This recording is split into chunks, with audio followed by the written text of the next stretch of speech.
اللہ علیہ وسلم جیسی شخصیت ہو جن سے کسی خاص قوم یا کسی خاص طبقے کا اتنا گہرا تعلق ہو اور اتنی گہری محبت ہو جتنا مسلمانوں کو ہے اللہ کے رسول صلی اللہ علیہ وسلم سے، تو آپ صلی اللہ علیہ وسلم سے محبت اور اس محبت کا جذبہ جو ہم رکھتے ہیں وہ ربیع الاول کے ساتھ محدود نہیں ہے۔ یعنی ایسا نہیں ہے کہ ہم اللہ کے نبی صلی اللہ علیہ وسلم سے محبت صرف ربیع الاول میں کرتے ہیں، بلکہ ہم پوری زندگی ہر مہینے ہر لمحے اللہ کے رسول صلی اللہ علیہ وسلم سے ایک تعلق رکھتے ہیں اور ان سے محبت اور عقیدت رکھتے ہیں۔ ربیع الاول میں چونکہ اس مہینے کا آپ صلی اللہ علیہ وسلم کی زندگی سے ایک خاص تعلق ہے، تو رسول اللہ صلی اللہ علیہ وسلم کی سیرت، ان کی زندگی کا تذکرہ زیادہ کیا جاتا ہے، بس یہ فرق ہے۔ اور آپ صلی اللہ علیہ وسلم سے جو ہم محبت بھی کرتے ہیں وہ محض جذبات کی بنیاد پہ نہیں کرتے، وہ محبت صرف جذباتی محبت نہیں ہے بلکہ وہ محبت عقلی محبت ہے۔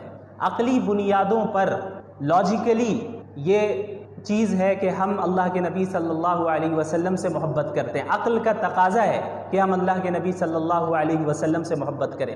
کیونکہ آپ اگر دنیا والوں کو دیکھیں کہ ایک شخص دوسرے سے محبت کیوں کرتا ہے، اس کی کیا وجوہات ہیں، کیا اسباب ہیں، تو بنیادی طور پر 3 ریزنز ہمیں نظر آئیں گی۔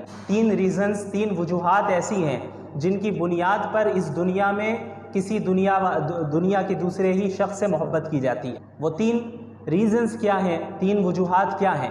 سب سے پہلی وجہ ہے کہ جس سے محبت کی جا رہی ہے اس سے ہم نے محبت اس کے احسان کی بنیاد پہ کیا، کہ کسی شخص نے کسی دوسرے پر احسان کیا ہوا ہے تو جس پر احسان کیا گیا اسے ایک عقیدت ہو گئی، ایک محبت اس شخص سے جس نے اس کے اوپر احسان کیا ہے۔ دوسری وجہ کیا ہوتی ہے کہ ہم کسی کے اخلاق سے اور اس کے کردار سے متاثر ہو کر اس سے محبت کرنے لگتے ہیں، اس کے کیریکٹر سے متاثر ہو کر ہم محبت کرنے لگتے ہیں، یہ دوسری وجہ ہوئی۔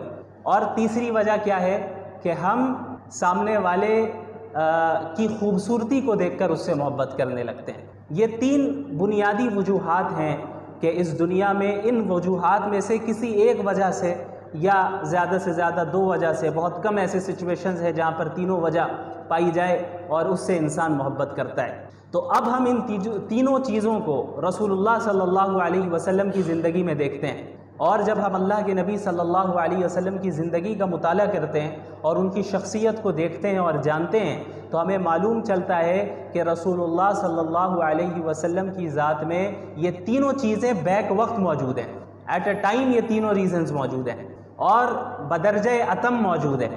مثال کے طور پر سب سے پہلی جو ریزن ہم نے بتائی وہ ہے احسان۔ کوئی کسی پر احسان کرے تو ہمیں اس سے محبت ہوتی ہے۔ اب آپ مجھے یہ بتائیں کہ ہم تو کوئی انسان اگر چھوٹا موٹا احسان بھی کرے تو اس سے متاثر ہو کر اس سے محبت کرنے لگتے ہیں، لیکن اللہ کے رسول صلی اللہ علیہ وسلم سے زیادہ بڑا احسان پوری انسانیت پر کس نے کیا؟ کسی نے نہیں۔ پوری انسانیت تاریکی میں، گمراہی میں مبتلا تھی، جہنم کے دہانے پر کھڑی تھی، لیکن اللہ کے رسول صلی اللہ علیہ وسلم کی بعثت ہوتی ہے اور آپ صلی اللہ علیہ وسلم کے ذریعے سے اللہ تعالیٰ نے پوری انسانیت کو راہ دکھائی۔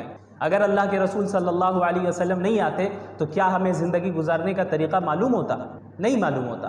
اور خصوصاً آپ جب ان واقعات کا مطالعہ کریں جب اللہ رب العالمین نے محمد الرسول اللہ صلی اللہ علیہ وسلم کو بعض ایسے اختیارات دیے کہ اگر آپ کہیں تو آپ کے دشمنوں کو ابھی ہلاک کر دیا جائے، ختم کر دیا جائے۔ طائف کا واقعہ ہم سب جانتے ہیں کہ کس طریقے سے اللہ کے نبی صلی اللہ علیہ وسلم کو طائف میں لہو لہان کیا گیا، ان کے پیچھے اوباشوں کو لگایا گیا، ان پر پتھراؤ کیے گئے اور آپ صلی اللہ علیہ وسلم کے جسم سے خون بہتا رہا، یہاں تک کہ اللہ رب العالمین نے فرشتے کو بھیجا۔ صحیح روایت ہے، صحیح حدیث ہے جس سے معلوم چلتا ہے کہ اللہ نے یہ اختیار دیا محمد الرسول اللہ صلی اللہ علیہ وسلم کو کہ اگر آپ چاہیں تو طائف والوں کو ابھی ختم کر دیا جائے، ابھی ختم کر دیں۔ تو اللہ کے نبی صلی اللہ علیہ وسلم نے فرمایا کہ نہیں، مجھے امید ہے کہ ان کی نسل سے ایسے افراد آئیں گے جو اللہ ماننے والے ہوں، اللہ کو ماننے والے ہوں گے۔ مسلمانوں کا کیا حال ہے؟ مسلمانوں کے متعلق اللہ کے نبی صلی اللہ علیہ وسلم نے پوری امت کے لیے، یعنی قیامت تک جتنے مسلمان آنے والے ہیں، صرف صحابہ نہیں، صحابہ کے لیے بھی، میرے لیے بھی اور آپ کے لیے بھی اپنے راتوں میں دعائیں کیا کرتے تھے۔ حضرت عائشہ رضی اللہ عنہا کا واقعہ معروف ہے کہ ایک مرتبہ اللہ کے نبی صلی اللہ علیہ وسلم نے ان کے لیے دعا فرمائی کہ یا اللہ حضرت عائشہ کے اگلے پچھلے تمام گناہوں کو معاف فرما دے. تو اس دعا سے اتنی زیادہ حضرت عائشہ خوش ہوئی کہ ہنستے ہنستے سر بھی جھکا دیا انہوں نے کہ اللہ کے نبی دعا فرما رہے ہیں میرے لیے، اور وہ بھی ایسی دعا کہ اگلے پچھلے تمام گناہوں کو معاف فرما دیں. کتنی بڑی بات ہے. تو اللہ کے نبی صلی اللہ علیہ وسلم نے فرمایا کہ عائشہ تمہیں اس دعا سے خوشی ہوئی؟ ظاہر ہے خوشی ہوئی. تو اللہ کے نبی صلی اللہ علیہ وسلم نے فرمایا کہ خدا کی قسم یہ وہ دعا ہے جو میں اپنی پوری امت کے لیے ہر وقت مانگتا ہوں. یعنی میرے لیے اور آپ کے لیے بھی اللہ کے نبی صلی اللہ علیہ وسلم یہ دعا مانگا کرتے. یہ دعا آپ صلی اللہ علیہ وسلم اللہ رب العالمین سے مانگا کرتے. ہم لوگوں پر کتنے احسانات اللہ رب العالمین نے اللہ کے نبی صلی اللہ علیہ وسلم کے ذریعے کروائے. اب آپ ایک جو اللہ کے نبی صلی اللہ علیہ وسلم نے کیا فرمایا، ایک صحیح روایت میں ہے کہ ہر نبی کو ایک دعا دی گئی، ایسی دعا جسے اللہ کبھی ریجیکٹ نہیں کرے گا. یعنی انبیاء کی دعا تو ایسی قابل قبول ہوتی ہے، لیکن اللہ رب العالمین اس بات کا پابند نہیں ہے کہ وہ نبی کی ہر دعا کو قبول کر لے. اللہ کرے گا، اپنے فضل سے کرے گا، اللہ تو کسی کا پابند نہیں ہے. لیکن اللہ رب العالمین نے ہر نبی کو ایک ایسی دعا دی ہے جس کے متعلق اللہ نے خود فرمایا کہ یہ ایک ایسی دعا ہوگی جسے میں ریجیکٹ نہیں کروں گا. تو پچھلے انبیاء نے ان دعاؤں کا استعمال کیا. حضرت نوح علیہ السلام نے بھی اور دیگر انبیاء نے بھی. حضرت نوح علیہ السلام 950 سال تک انہوں نے اپنی قوم میں دعوت کا کام کیا، لوگوں کو اسلام کی طرف بلایا، لیکن ماننے والے بہت تھوڑے رہے. ہر طرح سے کوشش کی، لیکن نہ ماننے والے جو تھے انہوں نے ہر طرح سے انہیں تکلیف پہنچائی. آخر کار حضرت نوح نے دعا کی کہ اللہ اب انہیں ہلاک کر دیں، اب انہیں ختم کر دیں. اور پھر اللہ رب العالمین نے انہیں ہلاک کیا، کیونکہ ایک ایسی دعا انبیاء کو ملی جو کبھی ریجیکٹ نہیں ہوتی. اللہ کے نبی محمد الرسول اللہ صلی اللہ علیہ وسلم نے کیا فرمایا کہ اس دعا کو میں نے ابھی تک اس دنیا میں استعمال نہیں کیا ہے، اس آپشن کو میں نے ابھی تک استعمال نہیں کیا. حدیث کا مفہوم ہے اس کو میں نے قیامت کے دن کے لیے رکھا ہے کہ میں اس دن اپنی امت کے لیے سفارش کروں گا. یا اللہ آپ نے مجھے ایک دعا دی ہے، ایک ایسا موقع دیا ہے کہ جس کو آپ کبھی ریجیکٹ نہیں کریں گے. یہ اس کو حالانکہ اللہ کے نبی صلی اللہ علیہ وسلم سے زیادہ کسی نبی کو تکلیف نہیں پہنچائی گئی. جتنے انبیاء آئے سب سے زیادہ تکلیف اگر کسی کو پہنچائی گئی ہے تو وہ محمد رسول اللہ صلی اللہ علیہ وسلم. سب سے زیادہ تکلیف ہر اعتبار سے. تو اللہ کے نبی صلی اللہ علیہ وسلم چاہتے تو دنیا ہی میں اس کا استعمال کر لیتے. یہ دعا بھی مانگی جا سکتی تھی کہ یا اللہ معاملہ آسان فرما دے اور کوئی میری مخالفت نہ کرے، معاملہ آسان فرما دے، مجھے تکلیف نہ دی جائے. میرے گھر والوں کو شہید کیا جا رہا ہے، تکلیف پہنچائی جا رہی ہے، صحابہ کو شہید کیا جا رہا ہے، یہ نہ ہو. یہ بھی مانگی جا سکتی تھی یہ دعا. لیکن اللہ کے نبی صلی اللہ علیہ وسلم نے اس آپشن کو محفوظ رکھا، بچا کے رکھا کہ قیامت کے دن پوری امت کے لیے سفارش کروں گا. کہ آپ نے جو یا اللہ آپشن دیا تھا، اختیار دیا تھا، وہ میں آج اختیار کرتا ہوں اور میری امت کو جو ہے اپنے فضل سے اس کی مغفرت فرما دے.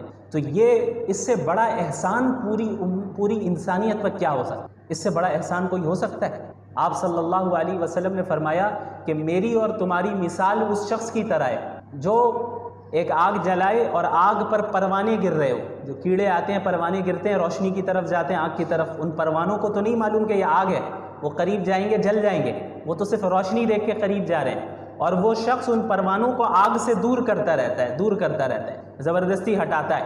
اللہ کے نبی صلی اللہ علیہ وسلم نے فرمایا کہ میری اور تمہاری مثال بھی یہی ہے کہ تم جہنم میں کودے جا رہے ہو اور میں تمہاری کمر سے پکڑ کر تمہیں جہنم سے دور کر رہا ہوں. کہ تمہیں تو وہ روشنی نظر آ رہی ہے، تمہیں وہ جو دنیا کی چمک دمک ہے، جو زیب و زینت ہے، وہ تمہیں اٹریکٹ کر رہی ہے، تم اس کے قریب جا رہے ہو، لیکن اس کا نقصان کیا ہونے والا ہے تم ابھی نہیں جان رہے. وہ اسی شخص کی طرح، اسی پروانے کی طرح ہے جو روشنی دیکھ کر آگ پر کی طرف جاتا ہے، لیکن جب آگ میں گر جائے تب پتہ چلتا ہے کہ یہ تو آگ ہے، جل کر ختم ہو گئے. ایک بچہ اگر کہیں چھت میں ہو اور وہ کنارے کی طرف جائے تو ماں باپ فوراً اسے روکتے ہیں اسے. اس بچے کو اتنا، ابھی اگر 2-3 سال کا بچہ ہو تو اس کو اتنا کانشیس تو نہیں ہوتا ہے اس کے پاس کہ وہ ہر چیز کو سمجھ سکے. وہ کنارے پہ بھی جاتا ہے، ہو سکتا ہے کچھ ایسی حرکت کر لے کے گر جائے، لیکن ماں باپ کیا ہوتے ہیں، زبردستی کھینچ کر اسے کونے سے لائیں گے بیچ میں، اور اس کھینچنے میں ہو سکتا ہے وہ بچہ گرے بھی، اسے خراش بھی آ جائے، لیکن اس چھوٹی تکلیف کو برداشت کر لیا جاتا ہے. کس سے بچنے کے لیے؟ بڑی تکلیف سے بچنے کے لیے، جو اگر نیچے گر جاتا وہ بچہ تب تو موت ہو جاتی. اسی طرح اللہ کے رسول صلی اللہ علیہ وسلم پوری انسانیت کو جہنم کے دہانے پہ جو انسانیت کھڑی ہے اور بس گرنے ہی والی ہے، اس کو انسانوں کو کمر سے پکڑ پکڑ کر دور کر رہے ہیں، انہیں بچا رہے ہیں کہ بھئی کہاں جا رہے ہو، کیا کر رہے ہو، کس چیز سے اٹریکٹ ہو رہے ہو، تم اپنا نقصان کیوں کر رہے ہو، یہ بڑا نقصان ہے۔ اسی لیے اب اسلامی احکامات بعض ایسے ہوتے ہیں جو ہو سکتا ہے ہمیں اپنی خواہش کو دبانا ہو اور اسلامی حکم کو فالو کرنا پڑے، کچھ تکلیف ہو ظاہری طور پہ، تو اس تکلیف کی وہی حیثیت ہے جو ماں باپ جب اس بچے کو کھینچ رہے ہیں تو کھینچتے وقت جو ہاتھ میں خراش آ جائے۔ تو اب آپ بتائیں، ہاتھ میں خراش آ گئی، تکلیف لگی، تو کیا ماں باپ ظالم ہو گئے؟ ظالم تو نہیں ہوئے، بلکہ محسن ہوئے۔ کیوں؟ کیونکہ آگے جو بڑی تکلیف تھی اس کے مقابلے میں یہ خراش آنا کوئی بڑی بات نہیں ہے، معمولی بات ہے۔ اسی طرح جہنم کی آگ میں جلنا اور اس میں جانا یہ اتنی بڑی تکلیف ہے اور اتنی بڑی مصیبت ہے کہ اگر اس سے بچنے کے لیے دنیا میں چند تکلیفوں کو برداشت کرنا پڑ رہا ہے تو اس کی کوئی حیثیت نہیں ہے اس تکلیف کے سامنے۔ تو اللہ کے نبی صلی اللہ علیہ وسلم نے پوری زندگی انسانیت کو جہنم کی آگ سے بچانے میں صرف کیا، اور اس طرح آپ صلی اللہ علیہ وسلم مصروف رہے اور اتنے متفکر رہتے کہ قرآنی آیتیں نازل ہوئی کہ لعلک باخع نفسک علی آثارہم ان لم یؤمنوا بہذا الحدیث اسفا۔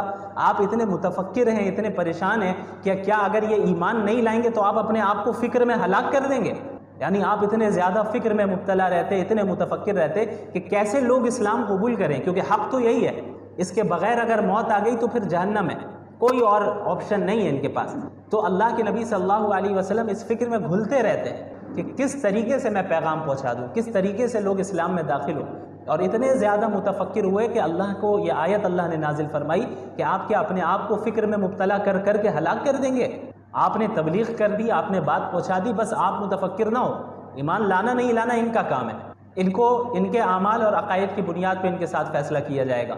تو ایک ایسے نبی جنہوں نے پوری انسانیت کی اپنے سے زیادہ اور اپنے گھر والوں سے زیادہ فکر کی، کیا اس سے بڑا احسان کوئی ہو سکتا ہے؟ تو اگر دنیا میں ہم کسی سے احسان کی بنیاد پر محبت کرتے ہیں تو رسول اللہ صلی اللہ علیہ وسلم کی ذات اس بات کی زیادہ مستحق ہے کہ ہم احسان کی بنیاد پہ ان سے محبت کریں۔ یہ ایک پہلی وجہ ہے۔ دوسری وجہ، کسی کے اخلاق سے متاثر ہو کر، کسی کے کیریکٹر سے متاثر ہو کر ہم اس سے محبت کرتے ہیں۔ اب آئیے اس چیز کو بھی اللہ کے نبی صلی اللہ علیہ وسلم کی زندگی میں دیکھ لیں۔ آپ صلی اللہ علیہ وسلم کے متعلق صحابہ نے کیا فرمایا کہ آپ صلی اللہ علیہ وسلم لوگوں میں سب سے بہترین اخلاق والے تھے، ان سے زیادہ بہتر اخلاق والا کوئی نہیں تھا۔ حضرت انس رضی اللہ عنہ تقریباً 9-10 سال تک جو ہے انہوں نے آپ صلی اللہ علیہ وسلم کی خدمت میں وہ رہے، آپ کی خدمت کی۔ وہ فرماتے ہیں کہ اس پوری مدت میں کبھی ایسا نہیں ہوا کہ آپ صلی اللہ علیہ وسلم نے مجھ سے اف تک کہا ہو۔ ہمارے ہاں کوئی کام کر رہا ہو، کوئی ہمارے گھر کا خادم ہو، تو ہمارا کیا سلوک رہتا ہے؟ اگر اس سے غلطی سے کوئی چیز گھر میں ٹوٹ جائے تو ہم تو قیامت کھڑی کر دیتے ہیں، سیلری کاٹ دیتے ہیں اور یہ کر لیتے ہیں، وہ کر لیتے ہیں، مختلف طریقے اختیار کرتے ہیں۔ آپ صلی اللہ علیہ وسلم کے متعلق حضرت انس فرما رہے ہیں کہ کسی چیز میں ڈانٹنا تو دور کی بات، اف تک نہیں کہا، اور یہ بھی نہیں کہا کہ فلاں کام میں نے کرنے کو کہا تھا تم نے کیوں نہیں کیا، یا فلاں کام تم نے کیوں کر دیا، میں نے تو اس سے منع کیا تھا، یہ بھی نہیں کہا۔ اس طرح آپ صلی اللہ علیہ وسلم کے اخلاق تھے۔ یہی اخلاق گھر والوں کے ساتھ بھی، ایسا نہیں کہ صرف باہر۔ عموماً ہمارے ساتھ کیا ہوتا ہے کہ ہم باہر کے لوگوں کے ساتھ اچھے سے سلوک کرتے ہیں، گھر میں جو ہے ہمارے معاملات اچھے نہیں رہتے۔ اللہ کے نبی صلی اللہ علیہ وسلم نے کیا فرمایا؟ خیرکم خیرکم لأہلہ وانا خیرکم لأہلی۔ تم میں سب سے بہترین شخص وہ ہے جو اپنے گھر والوں کے ساتھ اچھا سلوک کرے، اپنی گھر والی کے ساتھ اچھا سلوک کرے، اور تم میں سب سے زیادہ اپنی گھر والی کے ساتھ اچھا سلوک کرنے والا میں ہوں۔ یعنی میری اتباع کرو اس چیز میں بھی کہ اپنے گھر والوں کے ساتھ بھی حسن سلوک، ان کے ساتھ بھی بد اخلاقی کے ساتھ پیش نہیں آنا۔ حضرت عائشہ رضی اللہ عنہا سے مروی ہے غالباً کہ صحیح روایت ہے کہ اللہ کے رسول صلی اللہ علیہ وسلم کے متعلق فرمایا گیا کہ ما ضرب رسول اللہ صلی اللہ علیہ وسلم خادما له ولا امرأة ولا ضرب بيده شيئا، کہ آپ صلی اللہ علیہ وسلم نے پوری زندگی میں نہ کسی اپنے خادم پر ہاتھ اٹھایا، نہ کسی عورت پر ہاتھ اٹھایا، اور انسانوں کو مارنا تو ہاتھ اٹھانا تو دور کی بات، کسی چیز کو بھی ہاتھ سے نہیں مارا۔ اب ہمارے یہاں کیا ہوتا ہے، ہمیں غصہ آ جائے تو ہم کیا کرتے ہیں کہ چیزوں کو اٹھا پٹک کرنا شروع کر دیتے ہیں۔ اللہ کے رسول صلی اللہ علیہ وسلم کے متعلق فرمایا جا رہا ہے کہ کسی عورت کو مارنا، کسی انسان کو مارنا یہ تو ہوا ہی نہیں، اور یہ تو دور کی بات، آپ نے کسی چیز کو بھی ہاتھ سے بھی دھکا نہیں دیا کہ دھکا دے کر یا کسی چیز کو مارا ہو، ہاتھ سے ایسا نہیں کیا۔ یہ آپ صلی اللہ علیہ وسلم کے اخلاق تھے، اور آپ صلی اللہ علیہ وسلم کا جو کردار اور مختلف جو انسان کے کردار کے اندر جو خصوصیات ہوتی ہیں، شجاعت ہے اور دوسری چیزیں ہیں، سخاوت ہے، یہ ساری چیزیں آپ صلی اللہ علیہ وسلم کی تھیں۔ آپ صلی اللہ علیہ وسلم سے زیادہ سخی بھی کوئی نہیں تھا، جو ہوتا اس کو بھی صدقہ کرتے، اور آپ صلی اللہ علیہ وسلم سے زیادہ بہادر بھی کوئی نہیں تھا۔ حضرت علی رضی اللہ عنہ فرماتے ہیں کہ دوران جنگ بھی جب کبھی صورتحال ایسی ہو جاتی کہ بہت شدید جنگ شروع ہو گئی ہے، زبردست، دونوں طرف سے ایک دم زبردست جنگ شروع ہو گئی اور حالات بہت سنگین ہو گئے، تو حضرت علی فرماتے ہیں رضی اللہ عنہ کہ ہم اللہ کے نبی صلی اللہ علیہ وسلم کی آڑ میں رہا کرتے ہیں، یعنی آپ سب سے آگے رہتے، صحابہ آپ صلی اللہ علیہ وسلم کے پیچھے رہتے اور بچاؤ کرتے۔ تو یہ آپ صلی اللہ علیہ وسلم کی بہادری بھی ہے، جو لیڈرشپ کی جو خصوصیات ہے، لیڈر ہونے کی، اور کیریکٹر کی جو دیگر خصوصیات ہیں۔ ایک انسان کا ہم جو کہتے ہیں کہ کیریکٹر یہ بہت ہی درست ہے، بہت اچھا ہے، اس کے اخلاق بہت اچھے ہیں، وہ ساری چیزیں بیک وقت بدرجہ کمال آپ صلی اللہ علیہ وسلم کے اندر موجود ہیں۔ تو اگر ہم کسی سے اس دنیا میں اچھے کیریکٹر اور اچھے اخلاق کی بنیاد پر محبت کرتے ہیں تو عقل کا یہ تقاضا ہے کہ اللہ کے نبی صلی اللہ علیہ وسلم کی ذات اس بات کی زیادہ مستحق ہے کہ اچھے اخلاق اور اچھے کیریکٹر کی بنیاد پر ان سے محبت کی جائے۔ تیسری چیز کیا ہے؟ خوبصورتی۔ کسی کی خوبصورتی کو دیکھ کر ہم متاثر ہو گئے، کسی کی کوئی زیادہ خوبصورت ہے تو ہم اس سے محبت کرنے لگ گئے، دنیا میں ایسا ہوتا ہے۔ تو اب اس چیز کو اللہ کے نبی صلی اللہ علیہ وسلم کی زندگی میں اگر ہم دیکھیں اور آپ صلی اللہ علیہ وسلم کی ذات کو دیکھیں تو ہمیں پتہ چلتا ہے کہ آپ صلی اللہ علیہ وسلم سے زیادہ خوبصورت بھی کوئی نہیں تھا۔ صحابہ نے جہاں یہ فرمایا کہ آپ صلی اللہ علیہ وسلم سے زیادہ با اخلاق کوئی نہیں تھا، وہیں یہ بھی فرمایا کہ آپ صلی اللہ علیہ وسلم سے زیادہ خوبصورت بھی کوئی نہیں تھا۔ ایک مرتبہ رات کے وقت اللہ کے نبی صلی اللہ علیہ وسلم رات کے وقت باہر تشریف لاتے ہیں، تو ایک صحابی فرماتے ہیں کہ میں آپ کو دیکھ رہا ہوں اور چاند کو دیکھ رہا ہوں، آپ کو دیکھ رہا ہوں اور چاند کو دیکھ رہا ہوں کہ کون زیادہ خوبصورت ہے۔ تو اس سے آپ اندازہ لگائیں کہ اللہ کے نبی صلی اللہ علیہ وسلم کتنے زیادہ خوبصورت ہیں۔ اور بعض اسلامی شعراء نے یہ اشعار بھی گئے کہ وَأَحْسَنَ مِنْكَ لَمْ تَرَ قَطُّ عَيْنِي وَأَجْمَلَ مِنْكَ لَمْ تَلِدِ النِّسَاءُ خُلِقْتَ مُبَرَّأً مِنْ كُلِّ عَيْبٍ كَأَنَّكَ قَدْ خُلِقْتَ كَمَا تَشَاءُ، کہ آپ سے زیادہ خوبصورت میری آنکھوں نے کسی اور کو دیکھا ہی نہیں۔ وَأَحْسَنَ مِنْكَ لَمْ تَلِدِ النِّسَاءُ، اور آپ سے زیادہ خوبصورت کسی عورت نے آج تک جنا نہیں۔ اس طرح شخص اتنا خوبصورت کوئی پیدا ہوا ہے۔ وَأَجْمَلَ مِنْكَ لَمْ تَلِدِ النِّسَاءُ خُلِقْتَ مُبَرَّأً مِنْ كُلِّ عَيْبٍ، آپ اس طرح پیدا کیے گئے ہیں، اس طرح آپ کو اللہ نے بنایا ہے کہ گویا کوئی آپ کے اندر کوئی عیب ہے ہی نہیں، آپ بغیر کسی عیب کے پیدا کیے گئے۔ كَأَنَّكَ قَدْ خُلِقْتَ كَمَا تَشَاءُ، گویا کہ ایسا محسوس ہوتا ہے کہ گویا آپ کو اس طرح بنایا گیا ہے جس طرح آپ خود چاہتے ہیں۔ یعنی اگر ایک انسان کو خود اختیار مل جائے کہ بھئی تمہارا جسم اور تمہاری خوبصورتی ویسی رہے گی جیسا تم چاہتے ہو، تو ایک انسان کیا کرے گا؟ ہر عیب کو اپنے آپ سے دور کرے گا اور چاہے گا کہ ہم سب سے خوبصورت ہو۔ تو اللہ کے نبی صلی اللہ علیہ وسلم کی جسمانی خوبصورتی بھی اتنی زیادہ تھی کہ شاعر کہہ رہا ہے، اسلامی شاعر ہے، وہ کہتے ہیں کہ آپ اس طرح اتنے بے عیب جسمانی اعتبار سے پیدا کیے گئے ہیں کہ گویا آپ اپنے اختیار سے پیدا کیے گئے، جس طرح آپ کو بننا تھا ویسا آپ کو بنا دیا گیا۔ تو یہ آپ صلی اللہ علیہ وسلم کی خوبصورتی ہے۔ تو اگر دنیا میں خوبصورتی کی بنیاد پہ محبت کی جاتی ہے تو عقل کا تقاضا یہ ہے کہ رسول اللہ صلی اللہ علیہ وسلم سے خوبصورتی کی بنیاد پہ زیادہ محبت کی۔ تو رسول اللہ صلی اللہ علیہ وسلم کی جو محبت ہے یہ محض جذباتی بنیاد پہ نہیں ہے، ہماری محبت رسول اللہ صلی اللہ علیہ وسلم سے ریشنل بنیادوں پر بھی ہے۔ اللہ رب العالمین نے دو شخص کا ذکر فرمایا ہے، اور یہ دو شخص ایسے ہیں جو ایک دوسرے کے دوست تھے، لیکن دو میں سے ایک شخص ایمان والا تھا اور دوسرا شخص کفر میں مبتلا تھا۔ ایک شخص مٹیریلزم کے اوپر اسپریچویلٹی کو ترجیح دیتا تھا اور دوسرا شخص روحانیت کے اوپر مادہ پرستی کو ترجیح دیا کرتا تھا۔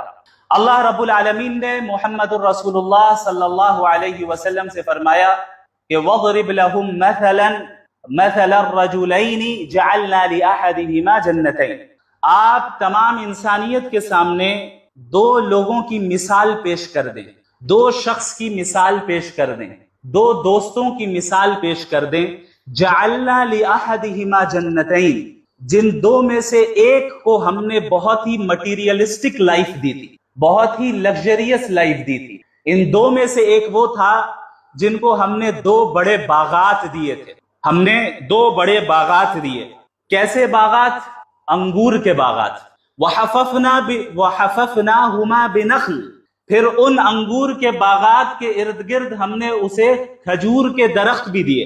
اور اس کے بعد وجعلنا بینہما زرعا، اور ان باغات اور ان درختوں کے درمیان ہم نے انہیں کھیتی بھی دی.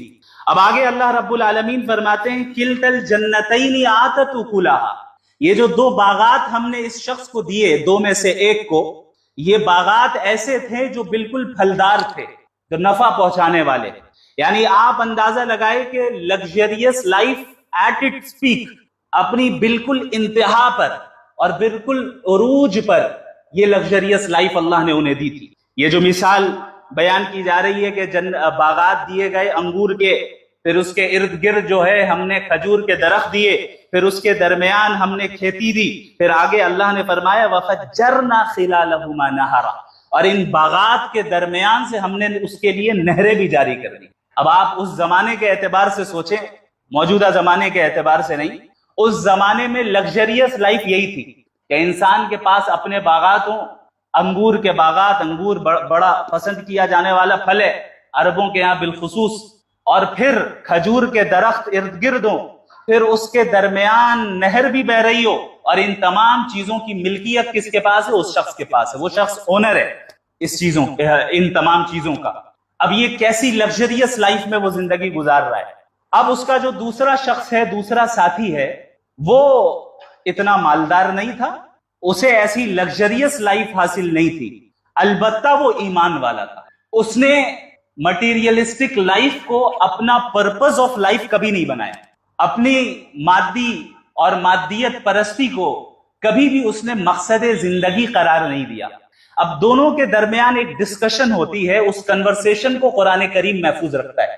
اللہ رب العالمین آگے فرماتے ہیں کہ یہ شخص جس کو اللہ نے پھل دیے، جس کو انگور کے باغات دیے، جس کو کھجور کے درخت دیے، اور پھر کھیتی دی، اور پھر ان تمام چیزوں کے درمیان اللہ نے نہر کو جاری فرما دیا، یہ شخص اپنے دوست سے، اپنے ساتھی سے کہتا ہے وَهُوَ يُحَاوِرُهُ، اس حال میں کہ وہ اس کے ساتھ ڈسکشن کر رہا ہے. ایک لگژریس لائف گزارنے والا شخص اپنے غریب دوست کے ساتھ ڈسکشن کر رہا ہے، اور اللہ فرما رہے، یہ کہتا ہے انا اکثر منک مالا واعز نفرا. دیکھو دوست، بات ایسی ہے کہ میں تو تم سے زیادہ مالدار ہوں اور میرے پاس افرادی قوت زیادہ ہے. انسانوں کو دنیا میں دراصل انہی دو چیزوں پر غرور ہوتا ہے، جس کے پاس مال ہو، لگژریس لائف ہو، مٹیریلسٹک زندگی وہ گزار رہا ہے.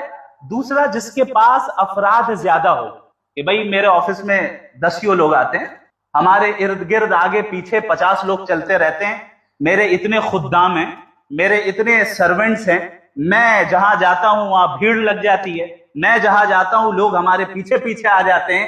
یہ دو چیزیں جو ہیں انسان کے اندر، ایک شہرت کی حرص اور لوگوں کی اتباع کی حرص، اور دوسری چیز مال کی ہوس اور اس کی حرص. اب یہ شخص اپنے دوست سے کیا کہہ رہا ہے؟ انا اکثر منک مالا واعز نفرا، کہ میں تو تم سے زیادہ مالدار بھی ہوں اور افرادی قوت بھی میرے پاس زیادہ ہے، میرے پاس زیادہ اشخاص ہیں. یہ دراصل اس نے یہ جملہ کامیابی کے اظہار کے لیے کیا کہ بھائی تم کامیاب نہیں ہو، کامیاب کون ہے؟ میں ہوں. دیکھو میرے باغات کتنے ہیں، دیکھو نہریں کیسی بہ رہی ہیں، دیکھو درخت کے جو ہے کھجور کے درخت کیسے ہیں، کیسی میری کھیتی ہے، اور میرے افراد اور میری طاقت کو تم دیکھو. دوست سے کہتا ہے. کیوں کہتا ہے؟ کیونکہ اس شخص کے ذہن میں یہ سٹینڈرڈ تھا کہ کامیاب انسان وہ ہے جس کے پاس لگژریس لائف ہو. جیسے ہمارے یہاں آج بھی ہے، ہم لوگوں سے سوال کرتے ہیں کہ بھئی آپ کے سکسس کا راز کیا ہے، آپ کی کامیابی کا راز کیا ہے، آپ کیسے اس مقام تک پہنچ گئے. آپ کیسے ایک سکسیسفل پرسن بنے. اور پوری دنیا اس پہ جو ہے ورکشاپس بھی کنڈکٹ کر رہی ہے اور ٹریننگ بھی جو ہے کورسز دیے جا رہے ہیں کہ how to become a successful person. ایک سکسیسفل انسان کیسے بنے. اب یہ سکسیسفل انسان بننے کا جو بھوت سوار ہمارے بچوں کے اوپر زبردستی کیا گیا ہے، جب ان سے بھی پوچھا جاتا ہے ان بچوں سے کہ بھائی آپ کی زندگی کا مقصد کیا ہے، آپ کیا کریں گے، وہ کہتے ہیں کہ ہمیں سکسیسفل آدمی بننا ہے.